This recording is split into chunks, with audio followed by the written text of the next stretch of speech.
Oh, my name's Frank Dukes, sorry. I'm at the University of Virginia, and I'm one of the faculty of the Virginia Natural Resources Leadership Institute. And we have the Batten School for Leadership and Public Policy, and it wasn't called that school because the university said, you know what, leadership is really a critical element, and the study of leadership and the training of leaders is something that we should be doing. No, it's because a donor said, I want there to be a focus, and who had $100 million, said, I want there to be a focus on not just public policy, but leadership. Because what I've heard from talking with people is they had no idea what to do with the leadership piece. Some of them don't think that leadership is something that can be researched or taught or whatever. We don't agree. We absolutely are convinced it can be taught, it can be researched, but it is elusive. So a little bit like that Higgs boson, that some people say, oh yeah, you're born with it, and some people say, no, it's entirely learned behavior, and we're going to not answer that question, but we're going to get closer to maybe asking the right questions with the panel that we have today. So you have the bios. So our tradition with Phi Early is we don't spend time introducing the participants, but we also ask them perhaps to say a little bit about themselves in the remarks that they have as well. We also did not ask them to make presentations. So what we've asked, we've offered them 3 questions. I'm going to let you know what they are, and then we're going to take them one at a time. And we're going to offer you all opportunities to jump in the middle and engage in conversation, because that's just what I do. And I like it more than, and I think most of the time people appreciate that as well too. So, but we're really pleased that we have Scott Moore, who's the only one I didn't know, but I know something of what he went through, having gone 2 years and actually 2 months at the United States Air Force Academy. Scott actually lasted out and graduated from that. And then Jane Dittmar, who has had many careers, but is a mediator. Actually, are you still certified? Mm-hmm. Certified mediator in the state of Virginia. Was the executive director or president of the Chamber of Commerce, and then is currently, in another minor role, the chair of the Albemarle County Board of Supervisors. And then Tuan is actually, go down after the session, go down the bypass, turn left at McIntyre Road, go through the construction, it's not hard, and turn right into McIntyre Plaza, and you'll see Seaville Coffee there. It says best food, coffee, snacks, and the most interesting conversations. You always see people, movers and shakers there as well. And as you can see, he has a number of other accomplishments as well. So the questions are, can you offer examples of leadership that you've witnessed or experienced that led to successful change? So we've been having them ponder that. Among leaders you most admire. Notice we didn't ask you to say, well, who are the leaders you most admire? We were saying, what are the qualities or characteristics that you think are consistently present with those leaders? And then the last one is the question of leadership from below. We hear that a lot from our fellows. So no matter how high you are, in whatever position, you're always actually in where you might need to exert leadership from below. So can you offer examples from your own experience where you've been able to do that, or advice about how to do that as well? So the protocol for this is, usually we say, it's being filmed, so it's a little bit different. We actually ask people not to leave and go say, well, did you hear what so-and-so said about such and such? Asking for some discretion. In this case, we're probably going to have to ask for the discretion from you all, because we are videotaping and making this available as well. But we still hope we hope that when you go back and you ask that, you say that in an admiring way, not in a critical way from them. So we don't have a particular order for this, and maybe I'm just going to go the first question, Tuan, starting with you and working up to Scott, and then the second question working back in the third, and then third we'll actually start with Jane to not be the person in the middle the whole time. So examples of leadership that you've witnessed or experienced that led to successful change.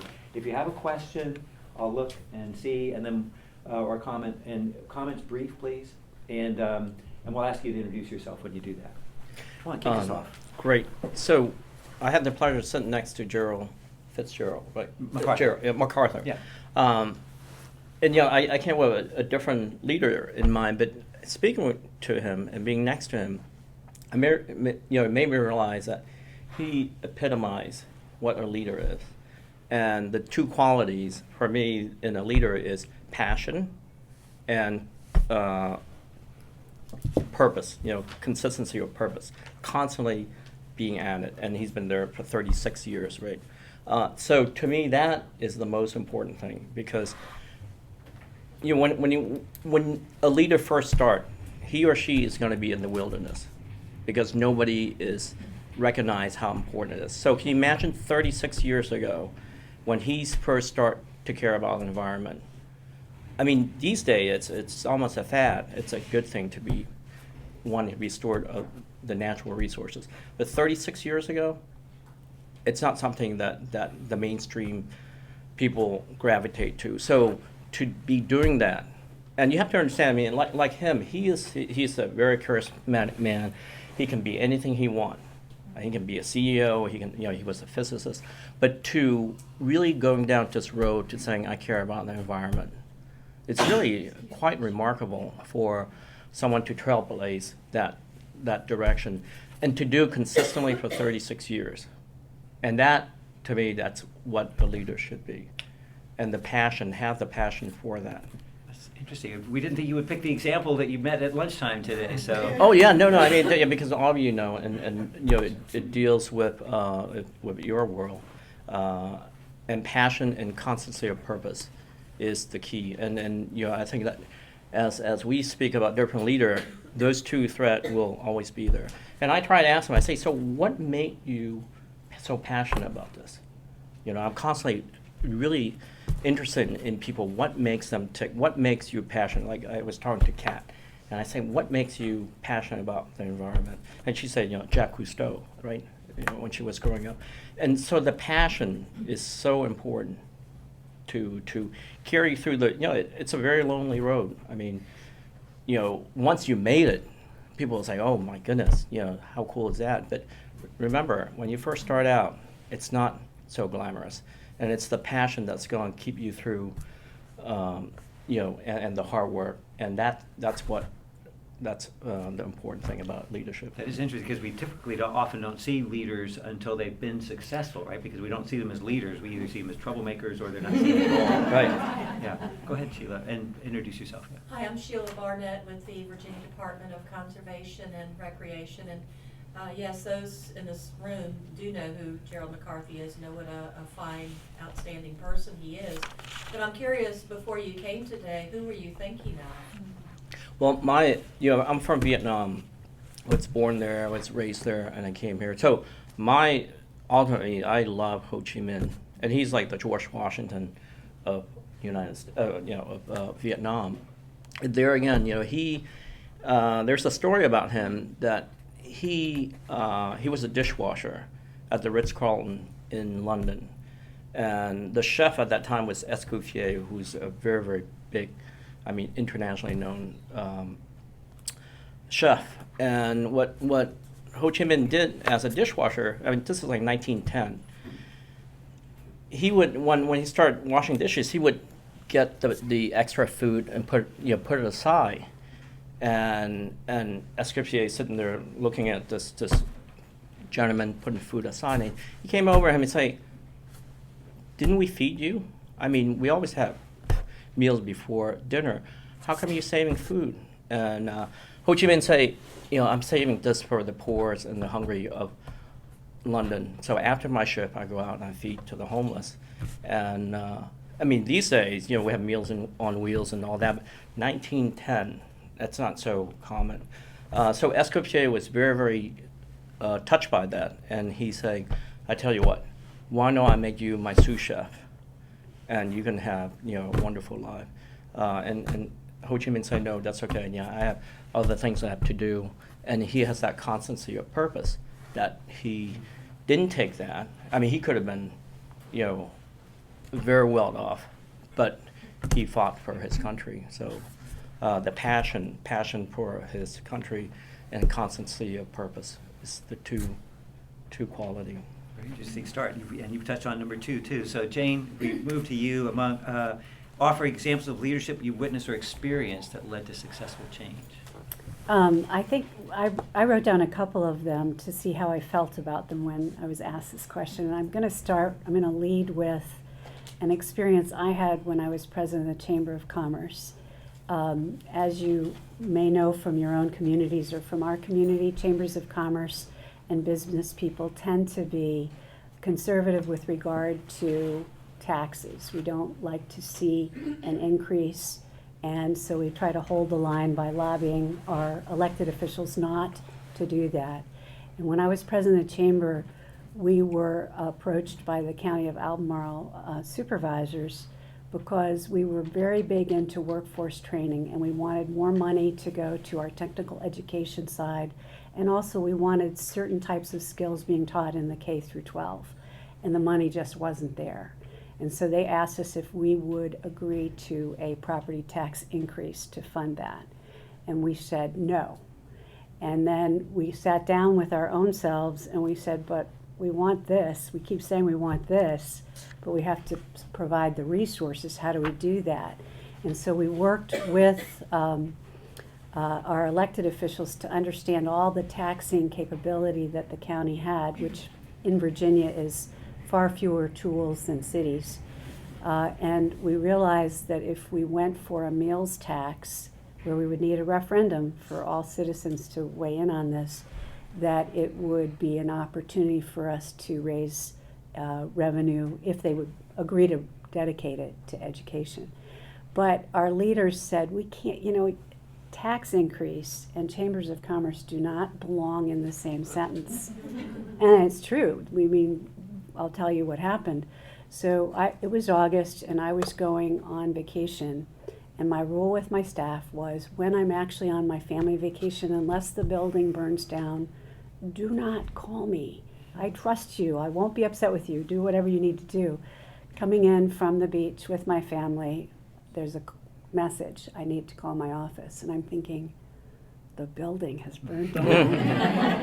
And I called and they said, call your chairman of my board. And he said to me, Jane, we need to do this. We absolutely need to do this. I said, well, there will be consequences.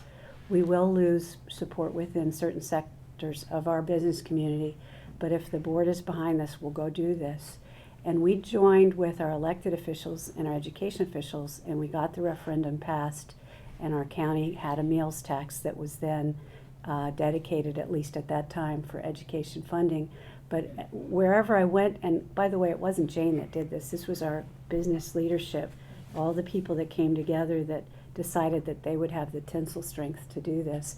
But everywhere I went in state meetings, they would say, oh my gosh, and they would hoist us up by our heels and hang us in the court square if we ever tried anything like this. So I thought it was really good business leadership that came together and said, this is a need. We can't talk out of both sides of our mouth. We need to do this thing. It was an unusual experience, and I would offer that as my first example. And did you lose some members? Oh, yeah. Because of that? Yeah, we did. Yeah. So despite what the known consequence, not just the uncertain, you all stepped forward and did what you thought was the right thing. Very Mhm. good, thank you. Scott, I know the Air Force Academy, in just 2 years there, I had my head filled of examples, right? And so you had 4 years there. So I have nothing to do with that anymore, but because I can't remember that far back. But my story is about Luck Companies, and many of you know Luck Stone. They're in this area. They're throughout Virginia. We're now Luck Companies, which is the parent company of Luck Stone. We still own them. We also have Charles Luck Stone Centers and Hartrue Tennis Sports Products, which is here in Charlottesville as well. Well, I'm going to tell you the story. Our company is 91 years old. It was founded in 1923 with one quarry in Richmond. It's a third-generation family-owned business. And through much of that time, we were about 300 associates in the company. And Charles Luck, who is now our chairman, and his father, who started the company, would meet with each associate once a year and see how they're doing and how their family is and what do they want to achieve in the company. And really took a personal interest in each one of the associates that work for the company. That's been a long-standing rule in Luck Companies. Well, what happened in the mid-'80s is Charlie took over, his son, as CEO, but that's not what happened. But during that time, the company grew and became over 1,000 associates and got huge and it got corporate and got kind of business-like, like a lot of America, where they would have meetings, and then the meeting after the meeting was to be how to circumvent whatever was decided in the meeting and get the resources to our group and attack that guy and oh, we won't do that and all of this. And so a longtime associate came to Charlie and said, this isn't the company that I signed up for 20 years ago. He says, we've lost our way. We're not the company that we were. And Charlie, to his credit, agreed and decided to transform the company and make it a values-based leadership company. And so brought in an outside associate and took the 15 or so directors of the company, officers of the company, brought them in a room. A man named Guy Klumper came from San Antonio, Texas. They're all sitting in the room and he says, what I would like you to do is each sit down, take out a piece of paper and write everything, if you could, everything you would change about the company, everything you would make that would be different. And they're all, okay, let me go. And that guy gone and this procedures and it was going down. And he let him go for a little while and he said, I want you all to look at your list and I want you to say how many of you on that list had yourselves. Because the only thing that you can change is yourself. And that's where we start. And so the goal was, this was in 2003 when the leadership journey started. I came to the company in 2005, about 9 years ago, and it was well underway where the senior leadership had been trained and they were taking it to all associates. And I remember being in a room like this with 150 people, learning about, on a 2-day course, learning about values-based leadership. And I was thinking, nobody's selling stone, digging stone, crushing stone. We're all here doing this, so this must be pretty important. The goal was by 2010 that we would be a values-based leadership company. And we did it. We made it. Everyone in the company understands our values. They are trained to it. They make decisions according to the values, and we went there. And in 2010, Charlie changed the goal and said that we are now going to be a values-based leadership that will ignite human potential, a values-based company that will ignite human potential throughout the world. And that is our mission of Luck Stone, of Luck Companies, is to positively impact the lives of others throughout the world using values-based leadership. It doesn't have a lot to do with stone, but that's what we do. And so that is truly a transformation from a company that was worried about the bottom line and how am I going to get ahead to now doing good is the best pathway to doing well.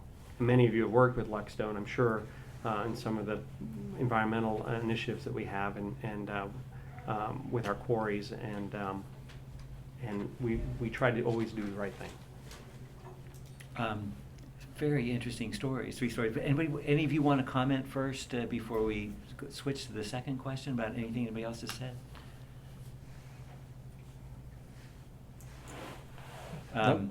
The natural question is too, and so how well is the profitability? You know, how well is it? And is it public or is it still privately? It's a privately owned company. But we have 2 large competitors in our area, and we are doing much better than they are. Okay. Okay. Thank you. So we have loyalty to just another circumstance. We were building a road to one of the shopping centers off 288, and we were supposed to deliver the state. It was a state project, and we were working with the contractor. And it was mandated that we provide stone that has sort of a concrete material in it, mixed, so that when it's crushed and laid, it would provide more strength for the road. Well, the road was built, it was all done, signed off, accepted by the state, everything's done. And as some associates in Luck Stone were going through the records, they realized that all the stone that was delivered for this project did not include that mortar, did not include the sort of the mix. It was just pure stone. So what do? So what they did is they called up the contractor, called up the state and said, here's the situation. Here's what happened. Through a mistake, we delivered the wrong stuff. The road's built. People are driving on it every day. You know, what can we do to make this right? So the net result was, after a lot of discussion, is we have an insurance policy on that road that if it deteriorates prior to its given lifetime, then we will fix that and supply the materials at our cost. So I was going to ask you, is there an example of values-based? And you just gave the example of the values-based for that. So those customers, the state and the contractors, when they go to select a provider of stone for the next project, we have an advantage because of how we do business over our competitors. Thank you. So the second question, Twan, you actually already alluded to this somewhat, but Scott, if we could start with you, among leaders you most admire, qualities or characteristics that are consistently present, you know, not just depending on circumstance. Right. I think if you think back to the people in your life that had a positive impact and made a difference in your life, the leaders that you know from your past, teachers, coaches, preachers, whoever it may be, I think that the most important thing when being a leader is relationships and caring about the people around you. Because leadership is about people and it's about relationships. And it's, we say it's about making a positive difference in the lives of others. And that's, I think, whether you're making a positive difference in the life of your community, of your company, your customers, or just the people that are in your office or in your family, leadership is about creating a positive difference in those lives. So I think that relationship building and caring are the two keys for leaders to have an impact on those around them. Interesting. That may not be as surprising for some. Do we have anybody from the class of 2012 here? You remember General Bissell, I think was his name, in Stanton? You remember what he said about what leaders do? I remember it very clearly. Leadership is about taking care of people. It's exactly the same thing that you said. This was a VMI head of the. Actually, he was had been head of the Corps of Cadets, but now he was head of the Mary Baldwin Institute for Leadership, Women's Leadership. So, thank you, Jane. Well, this one was really a great question, and I would like to talk about 3 hours about this, but I will try You got to. time. I'll try to synthesize my thoughts. You What you were talking about, we sometimes call servant leadership, and it's remembering why we're doing what we're doing, who we're really there to serve, and why. And I had a wonderful coffee with a pastor here in town right after I decided to run for office, and I said to him, how do I keep myself centered? Now, he had been mayor of our city of Charlottesville. I was running for a county position, and he'd also been on our school board. So he not only could look at it from a discipleship standpoint, but really from a crafting of a politician.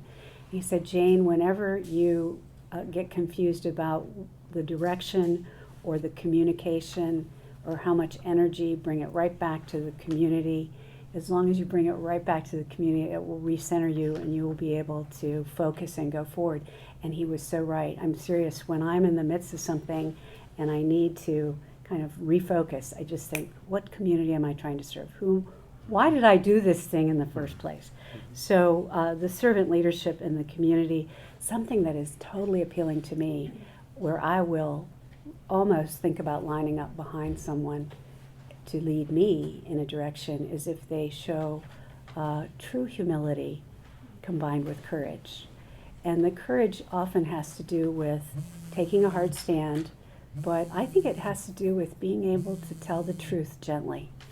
You know, it's so easy, I'm not talking about dissembling, but it's so easy to kind of not say, or to say something that leads someone in one direction when you're really going in another.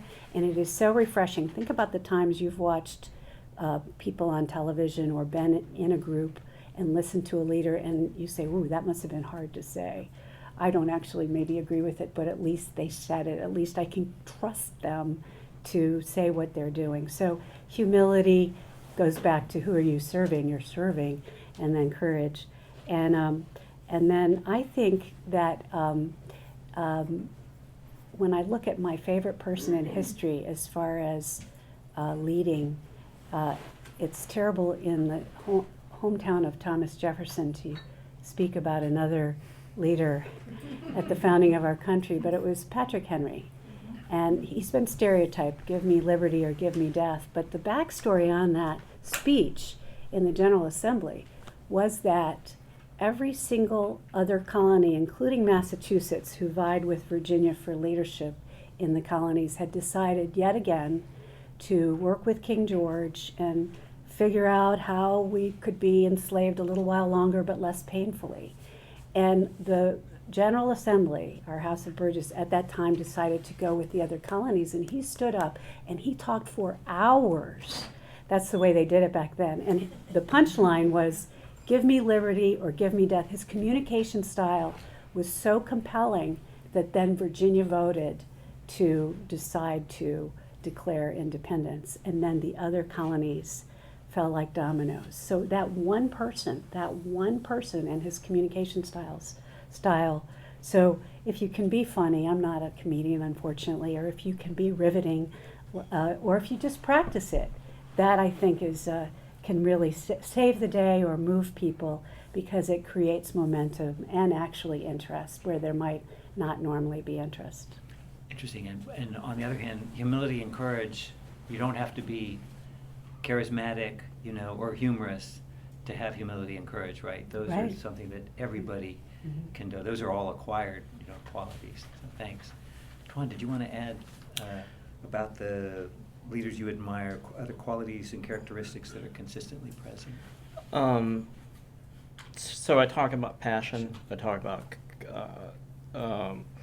purpose, consistency of purpose. But I think a true leader, and I think it goes back to what Scott says, someone who's a good listener, because, and I think that's the humility also, Mhm. because we think of leaders as something very charismatic, but I bet you anything, if you look back at all the people who have been effective, who truly have changed things, they've been great listener, because they consider what the whole community thinks rather than themselves, just them. And I think that by having that humility to listen, you get great ideas from other people, because guess what? The communal wisdom is greater than yourself. And also when you do that, you get a lot of buy-in to whatever you're trying to do, because then it's their project also, it's their idea, not just your idea. And so listening is key, and true listening takes of putting down your own ego, and the ego is such a destructive force, and that's what Jane was referring back to. It's like when you have a crisis, if you take away your own ego and think of what's good for the community, then you'll be center. Very interesting. I was talking with a couple from Nelson County Saturday night, mentioning State Senator Emily Corrick, who died far too young, and mentioning how impressed they were. One of the traffic issues along Route 151, which is a very dangerous road, has had many deaths on it. And she brought people together and she said, we're going to hear everybody tonight, and stayed hours and hours and hours making sure. We tend to think of elected officials not doing that, and yet the ones that I know that are successful, in fact, do much of that. Actually, they do that constantly. Sure. Do you want to? The passion and the mission, it's key, because without that, it's like a North Star. It's going to guide you, and things will change. I mean, you meet different people, or different circumstances, but that persistentness is key, because it goes back to passion, right? And true leaders all have passion, however it comes out. I mean, you don't have to be a charismatic person, but you have to have that passion, because without that, you're going to lose your way. Because I think without that, you're not going to have that persistence, right?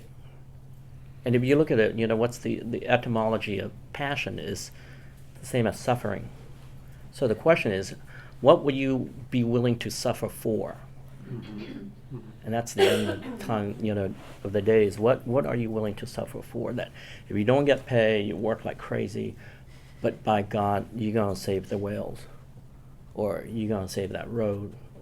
That is key, and that's because persistence is hard work, right? The thing behind persistence is a lot of hard work, and I always think of like. It's like, if you have your own kid, you can be at 3 in the morning and feed that baby and work like crazy. You don't even think about it, right? Because that's your child, that's your passion.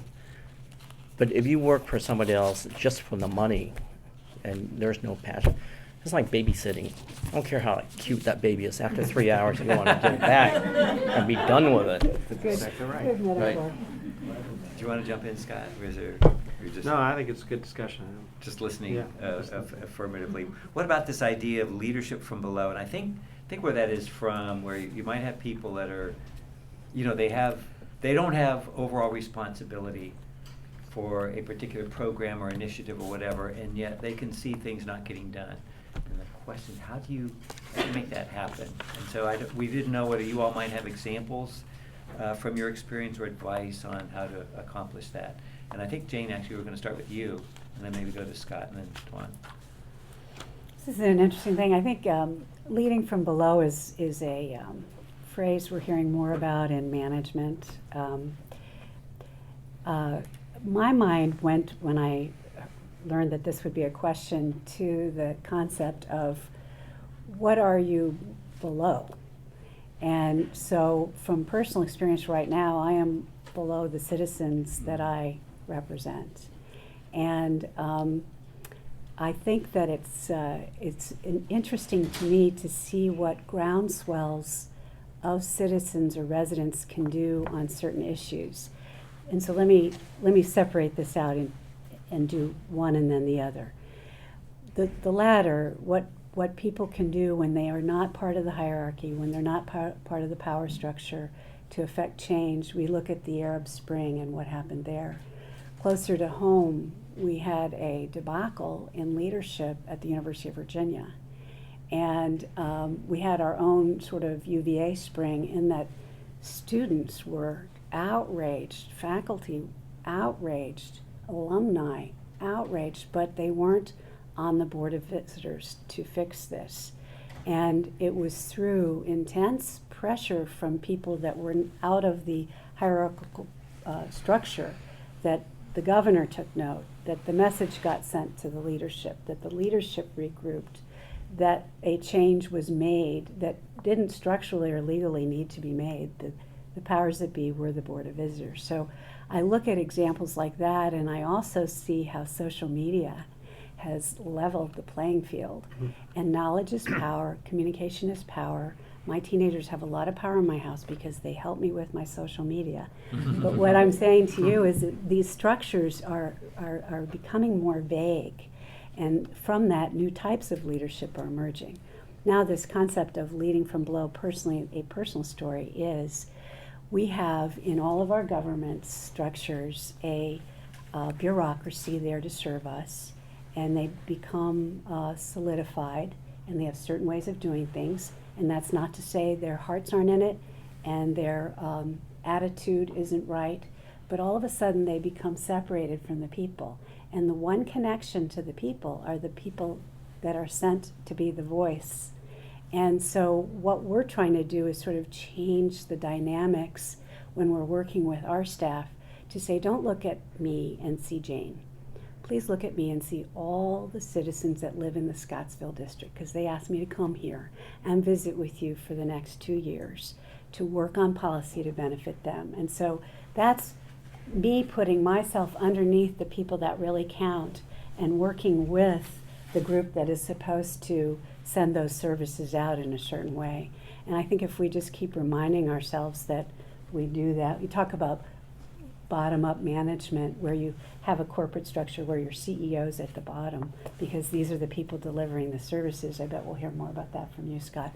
Anyway, I just think that I wanted to share those two ways of looking at it. And let me follow up actually with you too, because I know you're a mediator, right? And I'm wondering if the mediation, you don't do the type of mediation where you lock people in the room and you tell them, you better do this or they're going to knock your heads in, right? So Right. that's kind of a leadership from below to some extent. I wonder if you might comment about what you see from your experience as mediation. That is, somehow you are helping, you're making change, you're helping make change without any decision authority over these parties at all, right? I don't know if you've thought about that before that way.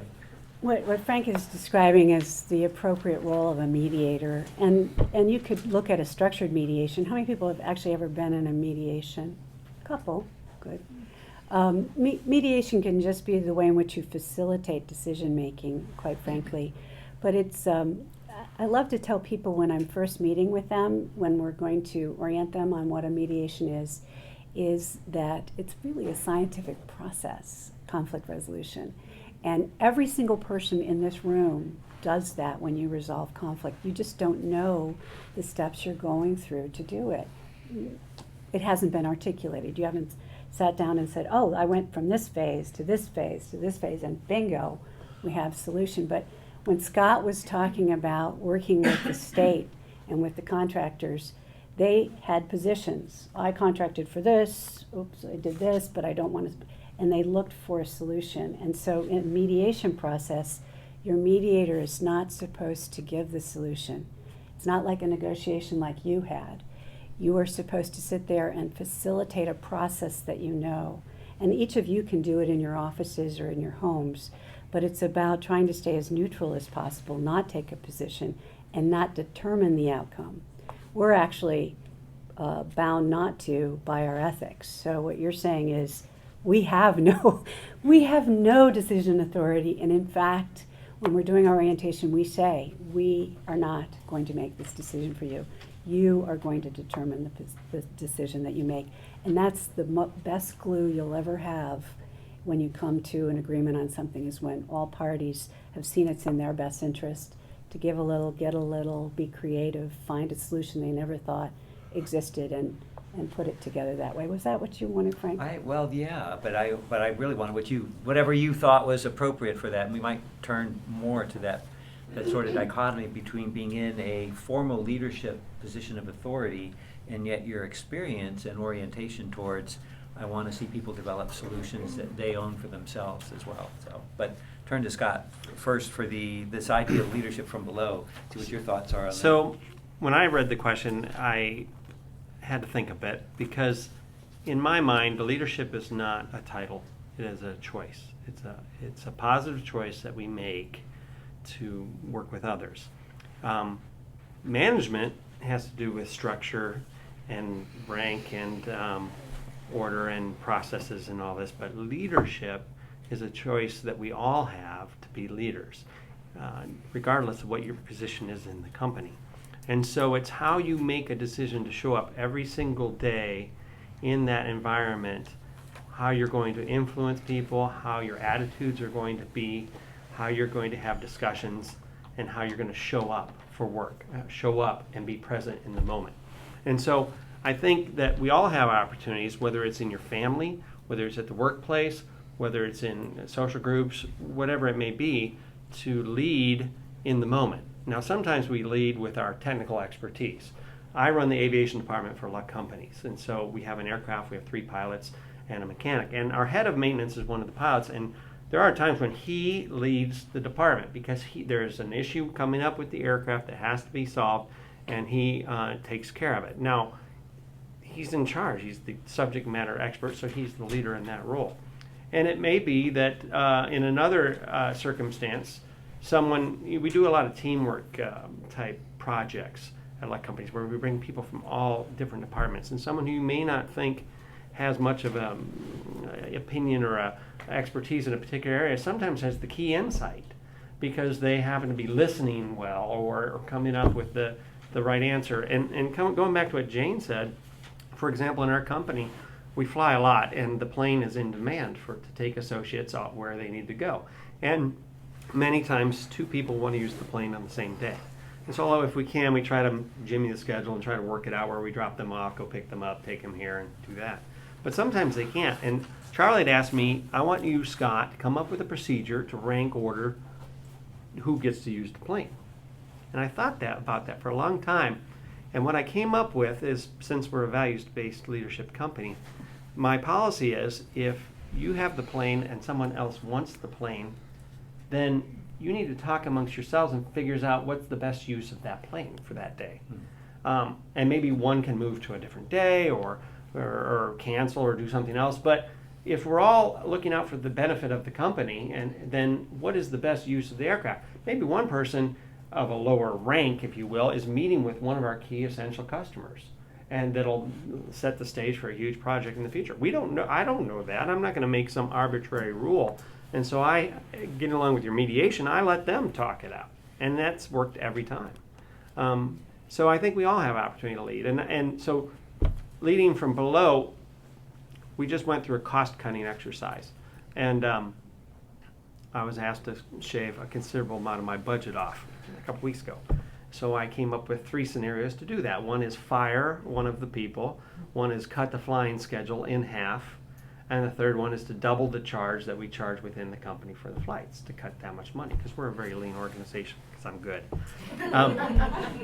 So in that circumstance, that went to my boss and the CEO. So I'm leading, if you want to look at leading from below, but I'm the expert in what it takes to run the flight department. So I presented the options and let them, now they're all bad options, really bad options. So I think the net result is, I'm still waiting to hear, is we're probably going to get all of our money we need to run the flight department. But, and other people will need to make more cuts. But really, I was, honest, I was accountable, and I laid out all the facts and figures, and because I know what they are. And so I was able to articulate those. So there's a personal example that's just happened and not resolved yet. I might be looking for work. So, and I was thinking about that. The true test of integrity, actually my recommendation to fire someone would be to fire me and keep the other 2 guys. So we'll see if that comes Flatten through. the organization. Yeah. It's Yeah. very interesting to do that. And There's worse things in the world than be fired by luck companies, let me tell you. There are worse things in the world. Okay, thank you. And I like the initial example too, where actually some people might say, well, you're avoiding the you're avoiding the leadership, but you made a leadership decision that it's better for the parties to work out for themselves, that because you don't know what they know. That interesting. Twan. I think she has it. Oh, yeah. Go ahead. For any of you, but maybe especially Scott. Introduce. Oh, my name is Michelle Prisby. I live here in Charlottesville. I have sometimes observed more than once in an organization where managers and leaders at the top have tried to empower employees to participate in decision making and employees at all levels, and meet with some resistance, particularly at employees who are at a lower level in terms of pay and managerial status and that kind of thing, feeling like they just, what I have heard them say is, we just want to do our job and go home. It's, we don't want to be having to help make decisions about the company. It feels like a waste of time to participate in these exercises to, think about visioning for the company. And I was wondering if you had ever run into that and how you would deal with it. I think I kind of go with the opposite point of view to some extent. I think that all people have unlimited potential. Now, whether they choose to use that potential or not is their decision. But I think that the opportunity that you give all associates in a company to make decisions and come up, I think there's more people that say, if they would only listen to me, I have a better way of doing this. Or I came up with a solution, but nobody will ever listen to me. And so I think the opposite is true. I think that if you don't empower the people and don't listen to everyone in the organization, you're going to lose that tremendous amount of impact. Now, there are people with personality styles that don't like to participate. They don't like to raise their hand or say a suggestion. That's okay. That's okay. But to know that they have the possibility of doing that is better than saying, we are never going to listen to you. And if you don't like it, when you're ready to leave, then just leave and we'll find somebody else. But turning over associates, turning over people like that costs a lot of money. And so what we really want to do is draw them into the organization and make them part of the organization, an essential part where they can never think of leaving, because everything they dream possible will happen. Example, Courtney Simons, administrative assistant. She graduated from James Madison. Came to work as administrative assistant for one of our vice presidents, secretary, answering emails, phones, that sort of thing. She's a very creative person. She graduated with a degree in graphic design, started working on a few projects here and there. All of a sudden, the company noticed and said, wow, she's phenomenal. So now, Courtney Simons, I call her our chief creativity officer, leads our brand team. She's probably not 30 yet, but she leads our brand team because she is the visuals of Luck Companies. In any other company, she'd have been an administrative assistant for a few years until she got discouraged, ticked off, and said, I'm going to do something else, and fired and quit and gone to do something else. We kept her. We gave her a role that she suited for and promoted her and brought her into the organization. And as a matter of fact, I nominated her. We were able to give these awards, and she won it. And I was so pleased for that because she just truly has transformed the look, the feel, all the visuals of Luck Companies. The new logos that you see at the quarry entrances, that's a piece of what Courtney does for our company. And I said it wouldn't be the same without her. But any other company in America, well, many companies in America, would have kept her as administrative assistant until she left. Anybody else want to respond to that question of people that maybe don't want to be empowered, at least not yet? I'd like to look at that from the viewpoint of citizen participation, and I'll just speak to local government. Now, apparently, when you go outside of Charlottesville and Albemarle, people think we have a very, very activist community here. And I think we do. We have a lot of people that are engaged. But when you look at the overall population, we do not have a lot of people engaged. So we're struggling with ideas of technology and other things, but it seems like we have to go all the way to the point where we're poking someone in the eye to get them to prioritize paying attention to what we're doing.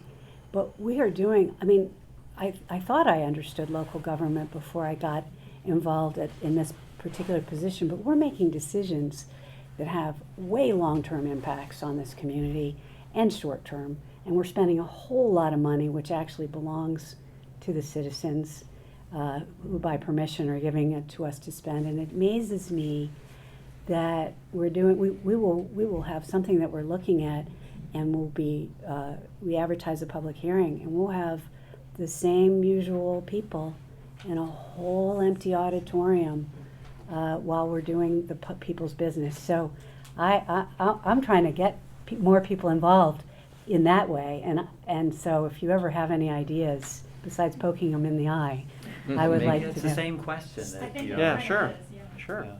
Dawn, did you? Okay, okay. Oh, I was just gonna say that I think that as a society, the idea of our values are all just kind of implied. There's no way that people actually develop their own thinking about their values or having to or being able to articulate them. And so in a conversation like what you're talking about, they legitimately feel like, I don't even have anything to bring. Because there's no exercise in K through 12. There isn't enough opportunity for them to even look at their own values or have something to bring to the conversation. So when they're saying, this is a waste of time, they're saying, hey, I don't know how to contribute. So teaching them how to contribute is one way. But if I sat and had a 10-minute conversation with you, who worked in my organization, got to know who you are, what you do, what your frustrations are, what you're proud of, if I had a 10-minute conversation, which would probably stretch to 30, I guarantee you I would know more about you, you would know more about me, and I would be able to get information from you that would matter. I agree with that. So sitting in a room with someone, having a developmental conversation, we call them, where you sit and you ask questions and you listen. So you have to do two things. You have to That's your ask point, listen. and you have to listen, which we talked about. Listen to the answers and develop new questions and dig. And you've heard the concept of whys. You have to ask like 5 whys. Well, why? Well, just because. But why? Because. And then you dig down, penetrate those defenses that all of us throw up. I'm just here to work. I don't want to shake the boat. But when you get down to it, people do have opinions that are valuable. And so, but it takes work. So if you want to be a leader, it takes work. You have to know your people. You have to relate with them. You have to know what makes them tick. And you have to, when they tell you something and you listen to them, you have to be true and enact the change or do what you say you're going to do. Very interesting. You could do that. You could talk about the public too. I think I saw Mrs. first and then Karen. Go ahead.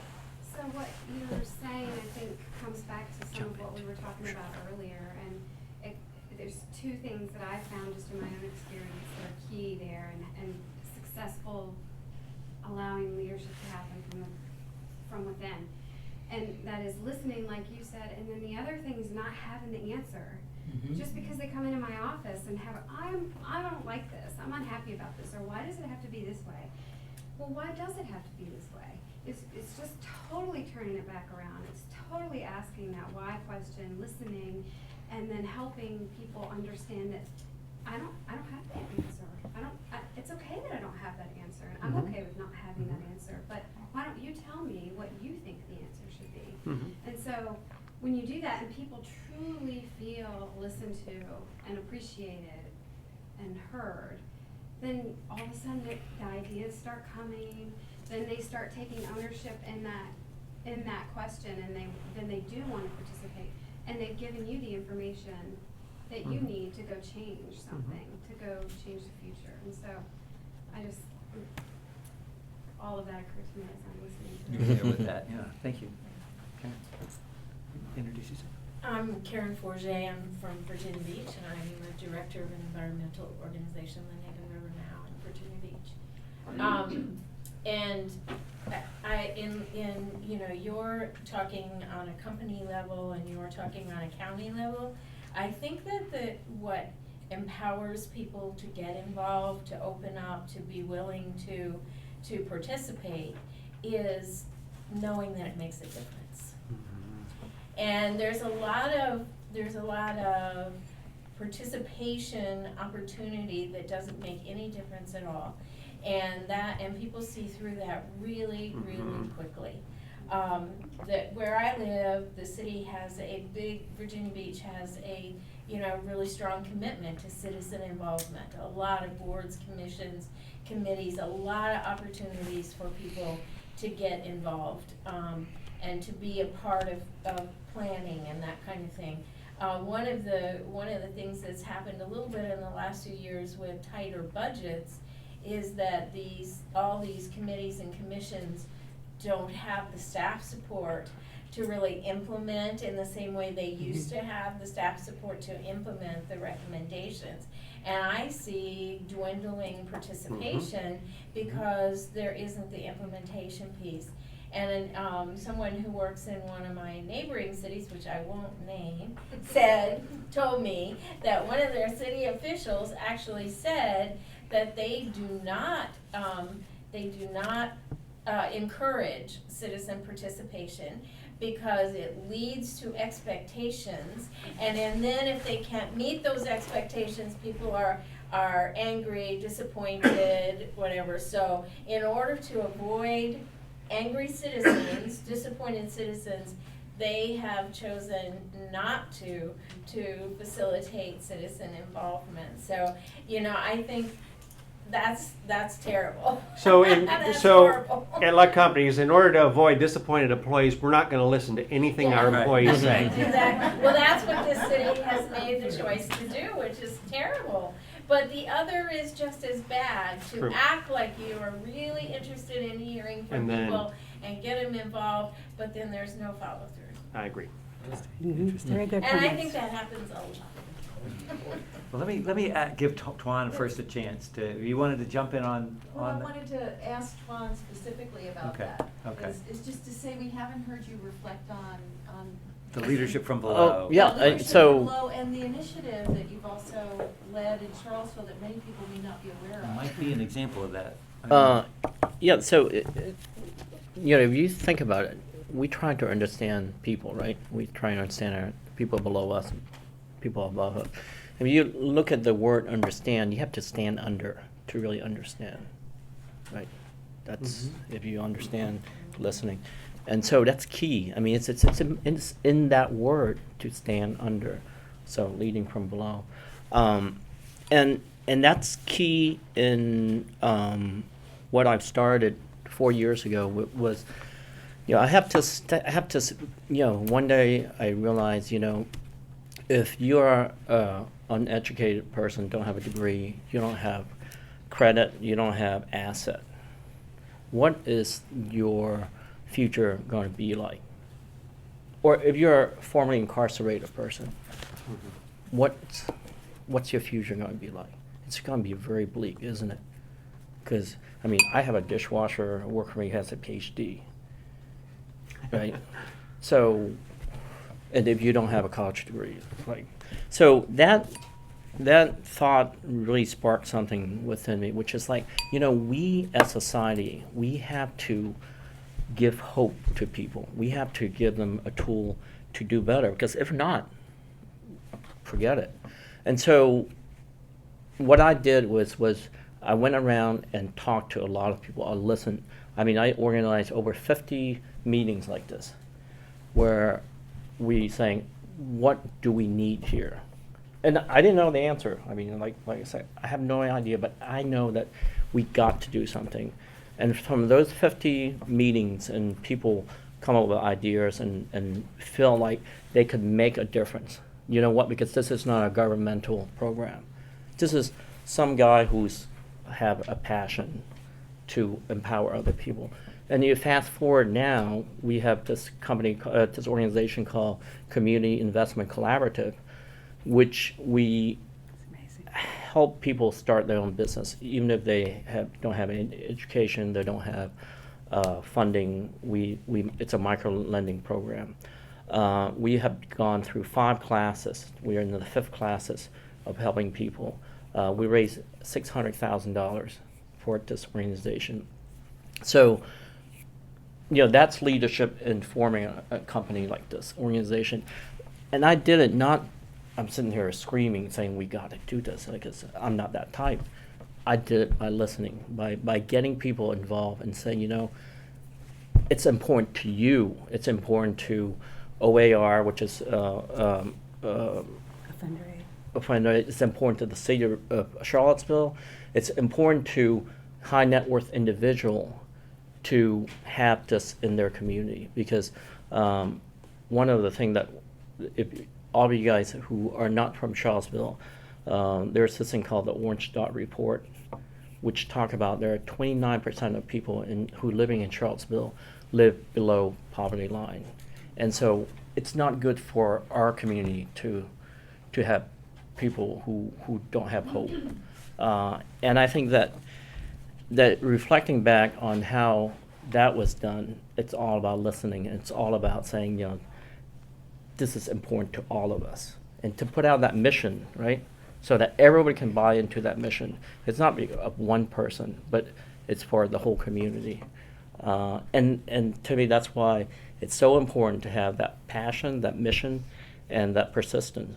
Because, you know, it's anything you do. I mean, I don't care if you start a business or getting things past the beginning of it. It's a lot of work and a lot of energy. Think of it like the space shuttle.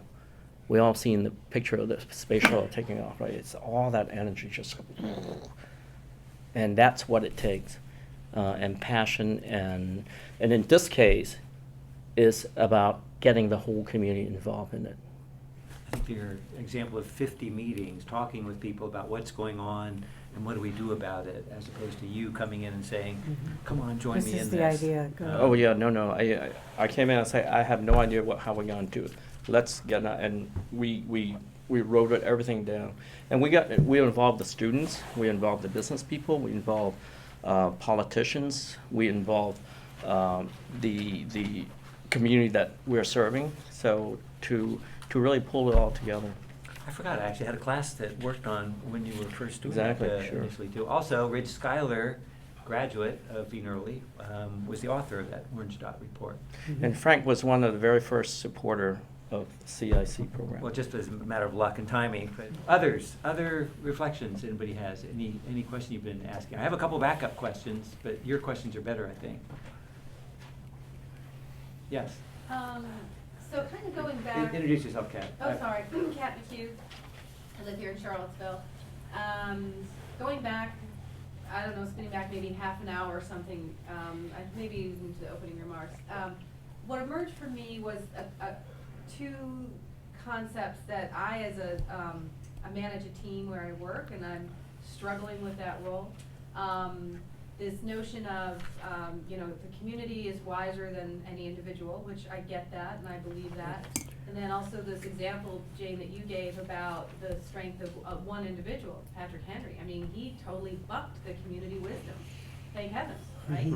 So And I see this playing out in a much more smaller, less significant way on a daily basis with me and my team, and trying to understand, how to elicit their input and empower them, but also I have my own vision, I have my own, and I am accountable for what I do to my board and so forth, and to the mission of our organization and nonprofit. So, I'm kind of struggling with that, and I'm wondering if you can address that. Well, there's an old saying, if you want to go fast, when you want to go somewhere fast, go alone. If you want to go somewhere far, go with a group of people. So, so often if we want something done, boom, you just go ahead and do it, right? But how sustainable is that ultimately? Because if you don't have the buy-in from the whole community, then as soon as you run out of steam or something happened, that project or that decision you made, it's not going to be sustainable. I think her position is actually something that all of us have found ourselves in, where she'd like to do that, but there's conflict within the team, right? There are different views about, how far, where are we going to go? We can go far, but maybe not. Jane, you were going to chime in. You're asking to reconcile the idea of communal wisdom and working in a group with a leader that needs to move a group in a direction they don't want to be. And I'm going to go back to mediation training and that scientific process, because I don't think Patrick Henry was moving people in a direction they didn't want to go. They had arrived at a solution that was not satisfying what they wanted, and he just needed to communicate that clearly and decisively.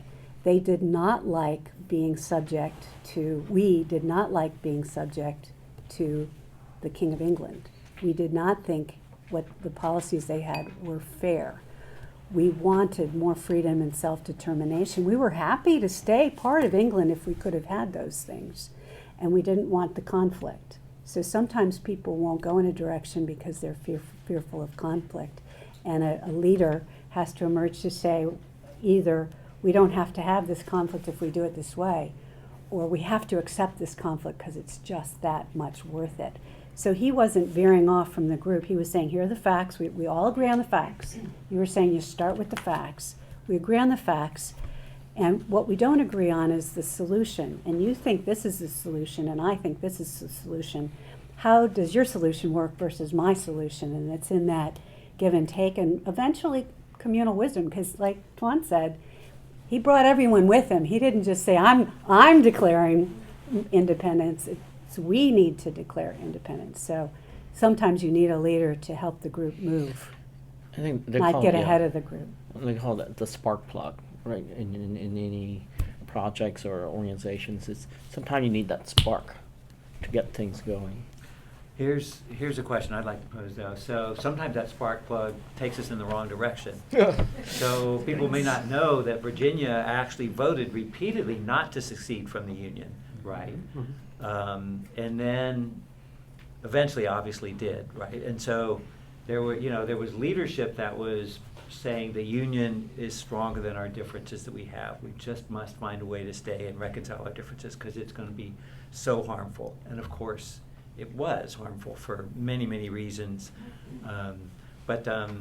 So I'm some people say management is, doing things right, and then leadership is doing the right things. I just wonder, this is really our concluding opportunity, but talking about how do you lead to do the right things? And you've been talking about that all along, but I'm wondering, as opposed to leading us down the path that people voted for, right? And it was a spark plug that said, we know we want to do this, and then it was a horrible, decision that was ultimately made. So any thoughts about that, leading to do the right thing?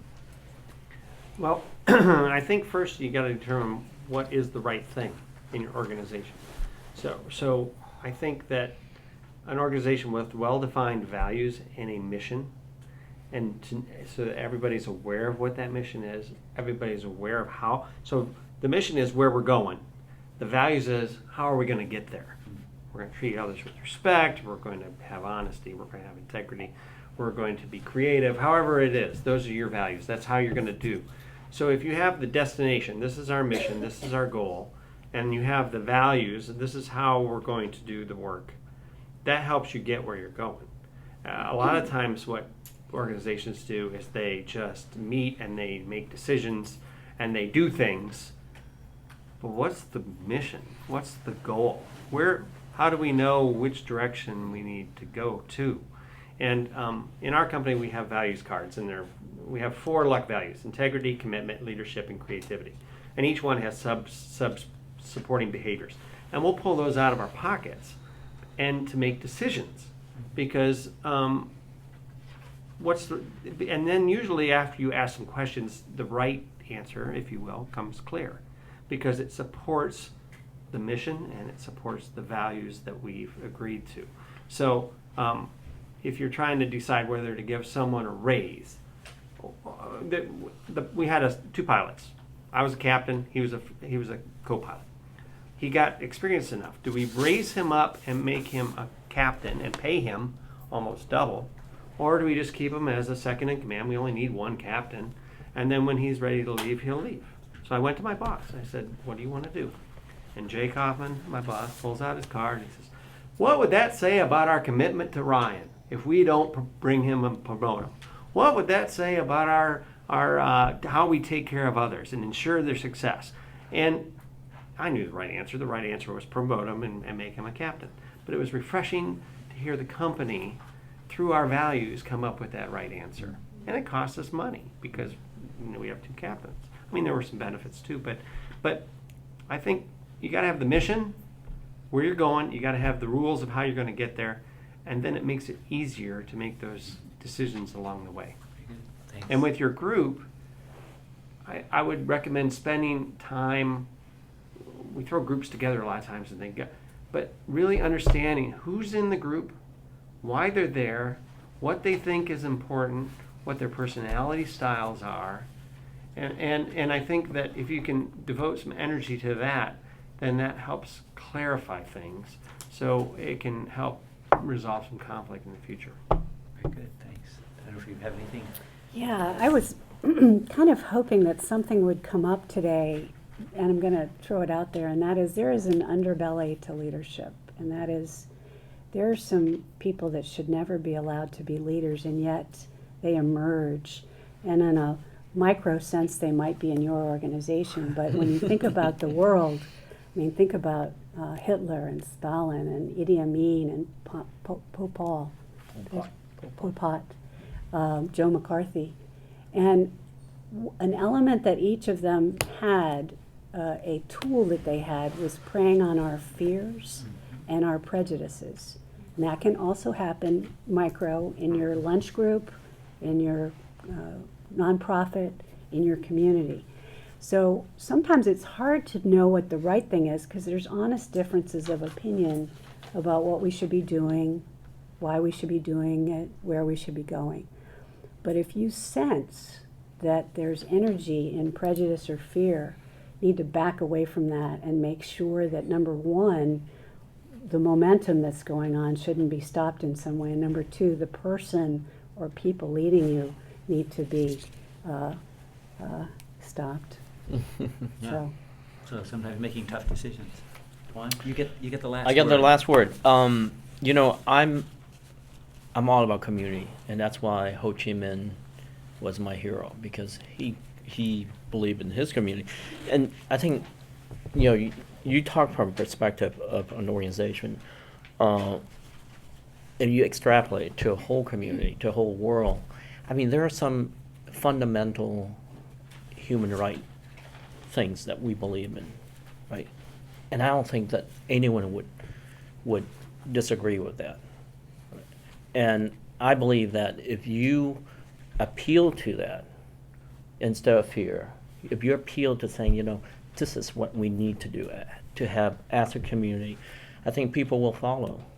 But you have to communicate it very, very clearly to why they should do that. And, you know, so at the coffee shop, I have Seawell Coffee. How I lead is that there is no manager at all. Absolutely no manager. We never had a manager, ever. there's only work. And the overarching mission of the coffee shop and the whole ethos is customer service. I have no cards. There's no employees manual. There's nothing. I never have a meeting with the employee. We've been around for 14 years, because at Seaville Coffee there is only one rule, which is customer service. There's no. I don't have to write down what is good customer service. You have to believe in it, and you have to lead it. And I do the dishes. I mean, when I work, I do the dishes. I bus table. I do everything. There's no such thing as like, well, this is my job, that's your job. But you have to lead the thing. This is what I believe in: good customer service, and whatever it takes, we'll do it. And same with anything you do in any organization you're in, there is an overarching mission, and you got to communicate it very well. And you have to walk the walk, right? You can't just say, oh, here, this is what, I mean, like your boss, if you just say, oh yeah, we want to be true to Ryan and blah, blah, blah, but we don't want to pay him. It's like, what the heck is that? That's not real. Right. So you all are leaders in your organization. You got to communicate like Patrick Henry, the overarching mission of your company. It's been a very, very interesting, worthwhile panel. Let's offer our appreciation.